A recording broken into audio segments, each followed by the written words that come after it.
guys, welcome back to my channel. My name is Mariah and here on my channel I post lifestyle, university and physiotherapy related content. So if you're interested in that, make sure you subscribe and turn the notification bell to all so you never miss a video. That was a mouthful sometimes. Anyway, today I want to talk about interviews and preparing for university interviews. Okay, so let's imagine right now you're at the point where you've just heard back from a university that you're really interested in and they're like, hey, I want you, be a student here. So you had that interview and you're slightly nervous. Well, here are 5 tips on how to prepare, and I'm going to give you a little bonus tip at the end if I'm feeling nice. Alright, so the first tip is to double check the university's interview format. Because for me, I did different formats for interviews, and I'm not just talking physiotherapy, even though study physiotherapy. I'm talking about different interviews. Sometimes it's a one-on-one interview, sometimes it's a group interview. These all change how you will prepare. So double check that on the university site so you are not preparing for a one-on-one and then you get there and there's multiple people there. And you're like, I didn't prepare for this. Okay, so that's tip number 1.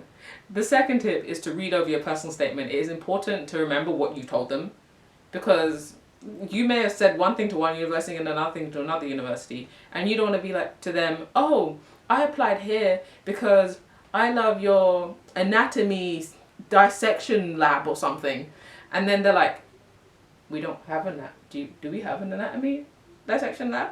You know what I mean? You don't want that situation. Plus it's easier to refresh your mind by reading over your personal statement. I did it and it really helped me. Another thing is to be up to date with current news within your field. For me, it was at the time, obviously I was doing it during COVID.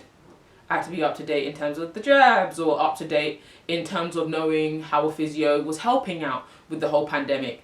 Because those were kind of questions that I wasn't asked by everybody, but I was asked by 1 or 2 universities about that, and having that knowledge and how just basic news could relate to it and be like, oh, okay, then they're like, okay, this person knows what they're on about, they know a lot about their field, they're actually done their research and they are confident in what they're trying to pursue. So definitely do your research and be up to date in that sense. The 4th tip I have for you guys is I don't want to say rehearse. I just mean give yourself practice questions that you think they're going to ask, why you picked this degree, why did you choose this university, so on and so forth, and be more specific.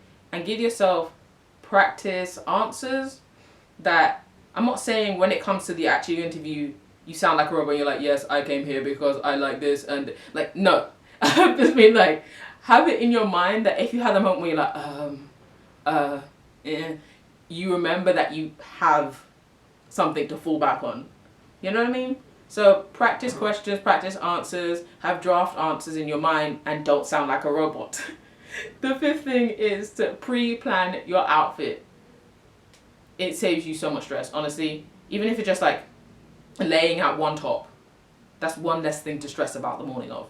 Honestly, it just helps. It helps relieve that stress. You're not running around being like, what am I gonna wear? These shoes don't go with this. Honestly, it just helps. Have an outfit laid out. And my last bonus tip is to smile and relax, because remember, they invited you for a reason. They invited you because they think that you are capable of doing the course that you applied for. They invited you because they want you. They're not there to trip you up in the interview. So yeah, that's my last tip. But congratulations on getting an interview invite, and good luck with your interview. If you enjoyed this video, give it a thumbs up and subscribe to the channel so you can see more of my face. Bye guys.